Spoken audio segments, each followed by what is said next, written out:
Generic और branded दवाओं में फर्क क्या होता है, क्या अंतर होता है? लेकिन एक जगह पर उसी बीमारी की दवा 1.5 रुपए में मिल रही है, वहीं दूसरी जगह पर 35 से 40 रुपए में। और इन दवाओं को लेकर सबसे बड़ी बात यह है कि दोनों ही दवाएं उसी बीमारी के इलाज के लिए बनी है, जिनकी कीमत कहीं पर 1.5 रुपए है तो कहीं पर 40 रुपए। लेकिन आखिर इतना अंतर क्यों? क्या सस्ती दवा बीमारी का इलाज नहीं कर सकती?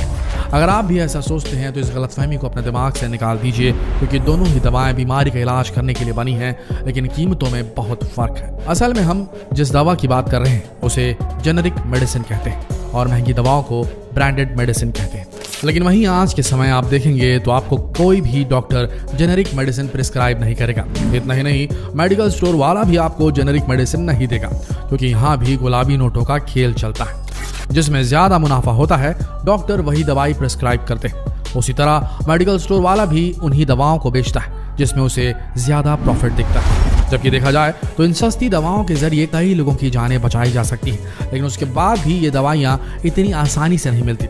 आखिर क्या है इसका राज? क्यों इन दोनों में इतना अंतर है? आइए इस वीडियो में आपको यही बताते हैं। देखा जाए तो जेनेरिक मेडिसिन और ब्रांडेड दवाइयों के इंग्रेडिएंट्स में कोई अंतर नहीं होता। असल में सभी दवाएं एक तरह के केमिकल सॉल्ट से बनी होती है। इन दवाओं को बनाने के लिए तरह तरह की रिसर्च की जाती है और उसके बाद ही इन्हें अलग अलग बीमारियों के लिए बनाया जाता है। जेनेरिक दवा जिस सॉल्ट से बनी होती है उसी के नाम से जानी जाती है और उसी नाम से बिकती है। जैसे दर्द और बुखार में काम आने वाली पैरासीटामोल सॉल्ट को कोई कंपनी इसी नाम से बेचे तो उसे जेनेरिक दवा कहेंगे। वहीं जब इसे किसी ब्रांड जैसे कि क्रोसिन के नाम से बेचा जाता है तो ये उस कंपनी की ब्रांडेड दवा कहलाती है। लेकिन इसमें सबसे बड़ा अंतर यह है कि सर्दी, खांसी, बुखार और बदन दर्द जैसी रोजमर्रा की दिक्कतों के लिए जो दवा महज 10 पैसे से लेकर 1.5 रुपए प्रति टैबलेट में मिलती है, वहीं जब कोई ब्रांडेड कंपनी इसे अपने नाम से बेचती तो इस दवा की कीमत 35 रुपए से 40 रुपए तक पहुंच जाती है। ऐसी कई जानलेवा बीमारियां हैं जिनकी जेनेरिक मेडिसिन बहुत ही कम कीमतों में आती है, लेकिन जब यही दवाएं कोई ब्रांडेड कंपनी बनाती है, उस पर शोध करती, रिसर्च करती, तो उसे बनाने के बाद कंपनी उस पर 15 से 20 साल के लिए पेटेंट ले लेती है और फिर उस दवा को बेचने के लिए मेडिकल रिप्रेजेंटेटिव रखे जाते हैं, सेल्स पर्सनल रखे जाते हैं। इनकी मार्केटिंग पर अच्छा खासा पैसा खर्च किया जाता है और इसी वजह से ये दवाएं इतनी महंगी हो जाती है। लेकिन अगर यही दवाएं इन खतरनाक बीमारियों के लिए जेनेरिक में उपलब्ध होती तो कहानी कुछ और ही होती। जैसे HIV की दवा टैनोफिविर या एफाविरेज की ब्रांडेड दवा का खर्च $2,500 यानी करीब $1,75,000 रुपए आता है, जबकि जेनेरिक दवा में यही खर्च $12 यानी कि महज 840 रुपए महीने तक हो जाता है। सोचिए कितना बड़ा अंतर है। इसी तरह कैंसर के इलाज में इस्तेमाल होने वाली दवाओं की बात करें तो नोवार्टिस की कैंसर की दवा ग्लिवियो इमेटिनिब मिसालेट का एक महीने का खर्च $2,158 यानी कि करीब $1.5 लाख रुपए से ऊपर पड़ता है, जबकि जेनेरिक रूप में इसी दवा का खर्च $174 प्रति माह यानी कि महज $12,180 रुपए पड़ता है। सोच कर देखिए इन दोनों दवाओं के बीच इतना बड़ा कैसे अंतर। ऐसे ही बेयर की कैंसर ड्रग सोराफेनिब टोसाइलेट, जिसे वो नेक्सवार के नाम से बेचती है, उसका एक महीने का खर्च $5,030 है, जबकि जेनेरिक दवा लेने पर यही खर्च महज $122 प्रति माह रह जाता है। कुल मिलाकर देखा जाए तो जेनेरिक दवा ब्रांडेड दवाओं से कई गुना सस्ती होती है,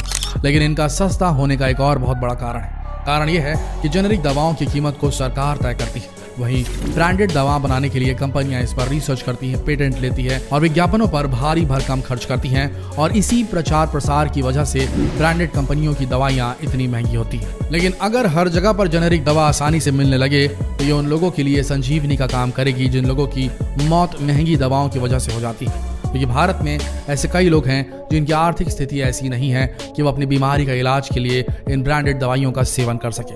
और अगर आप भी जेनेरिक दवाओं को हासिल करना चाहते हैं तो आपको बता दें कि bureau of pharma PSUs of India BPPI पर प्रधानमंत्री जन औषधि योजना PMBJP को लागू करने की जिम्मेदारी।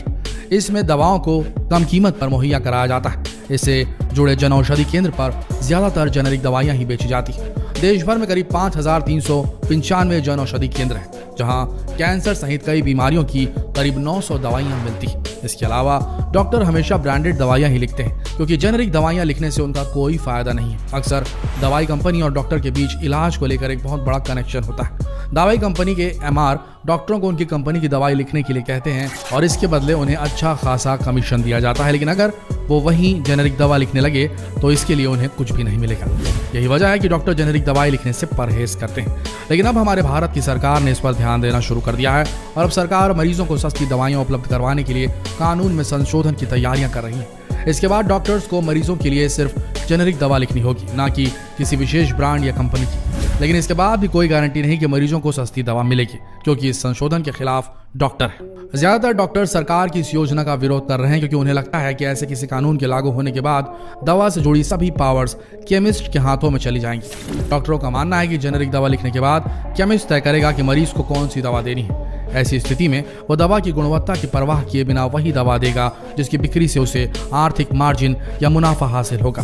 फार्मा सेक्टर से जुड़े सूत्र बताते हैं कि इसमें डॉक्टर्स को तो कोई नुकसान नहीं होगा, क्योंकि उनके पास तो मरीज आते रहेंगे, लेकिन जनता को अच्छी गुणवत्ता की जेनेरिक दवा मिलेगी इसकी कोई गारंटी नहीं होगी। इसके बाद दवा कंपनियां सीधे स्टॉकिस्ट या केमिस्ट से संपर्क करेंगी और उसे अपनी दवा बेचने के लिए कई तरह के लालच दे सकती है, जिसका नुकसान आखिरकार आम जनता को उठाना पड़ेगा। ऐसे में सरकार को इस पर सोच विचार करने की जरूरत है। लेकिन वहीं जेनेरिक मेडिसिन को लेकर एक दूसरा पहलू भी है।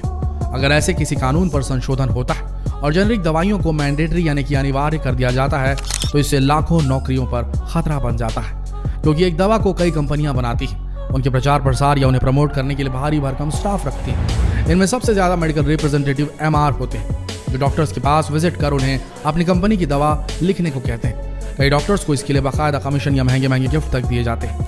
ऐसे में डॉक्टर्स जब सिर्फ जेनेरिक दवा लिखेंगे तो ये सब करने की जरूरत नहीं पड़ेगी। इसका दूसरा असर ये होगा कि ब्रांडिंग खत्म हो जाएगी, तो दवा कंपनियों को प्रचार प्रसार के लिए स्टाफ भी कम करना पड़ेगा। कई लाख मेडिकल रिप्रेजेंटेटिव्स की नौकरियां खतरे में आ जाएंगी।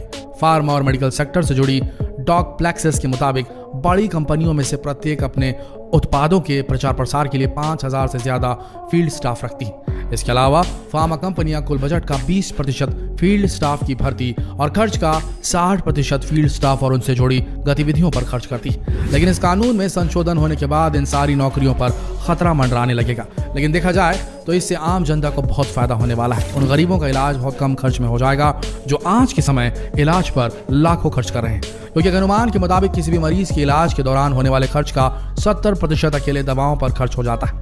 सरकार ने लोकसभा में एक सवाल के जवाब में बताया कि इलाज और दवा पर होने वाले खर्च की वजह से देश में हर साल 3 करोड़ से 8 लाख लोग गरीबी रेखा से नीचे चले जाते हैं। वहीं सबसे बड़ी बात यह है कि आज के समय हमारे भारत में जेनेरिक मेडिसिन की कोई कमी नहीं। देश में सालाना करीब 1 करोड़ 27 लाख करोड़ की दवाएं बेची जाती हैं। इसमें 75% से ज्यादा हिस्सा जेनेरिक दवाओं का होता है। आपको जानकर हैरानी होगी कि भारत जेनेरिक दवाओं का सबसे बड़ा एक्सपोर्टर है। दुनिया भर की डिमांड की 20% दवाइयां जेनेरिक वाली भारत सप्लाई करता है। अमेरिका में 40% और यूके में 25% दवाइयां भारत सप्लाई करता है। 2018-19 की बात करें तो भारत ने 1920 करोड़ डॉलर की दवाइयां एक्सपोर्ट की थी। आज के समय भारत 30% दवा अमेरिका, 19% अफ्रीका और 16% दवा यूरोपीय देशों में एक्सपोर्ट करता है। इसी तरह दुनिया भर में कुल वैक्सीन डिमांड का 50% भारत से सप्लाई किया जाता है। दक्षिण अफ्रीका, रूस, ब्राजील, नाइजीरिया और जर्मनी में भी भारतीय दवाएं एक्सपोर्ट होती हैं। लेकिन इसके बाद भी भारत के डॉक्टर जेनेरिक दवाइयां लिखने से परहेज करते हैं और जब तक आप उनसे कहेंगे नहीं वो कभी आपको जेनेरिक मेडिसिन प्रिस्क्राइब नहीं करेंगे। इसलिए अगर आप अपने पैसे बचाना चाहते हैं तो डॉक्टर से इलाज करते वक्त जेनेरिक मेडिसिन ही प्रिस्क्राइब करवाइए और मेडिकल स्टोर में भी जेनेरिक मेडिसिन ही डिमांड कीजिए। इससे आपके पैसे बचेंगे। जितना हो सके इस बहुत ही महत्वपूर्ण जानकारी को देश भर में शेयर करें। फेसबुक पर इस वीडियो को शेयर करें, व्हाट्सएप पर इस वीडियो को शेयर करें, यूट्यूब पर इस वीडियो को शेयर करें ताकि लोगों तक सही जानकारी पहुंच सके। मिलते हैं अगले वीडियो में, तब तक के लिए आप सबका इस वीडियो के अंत तक बने रहने के लिए दिल से धन्यवाद।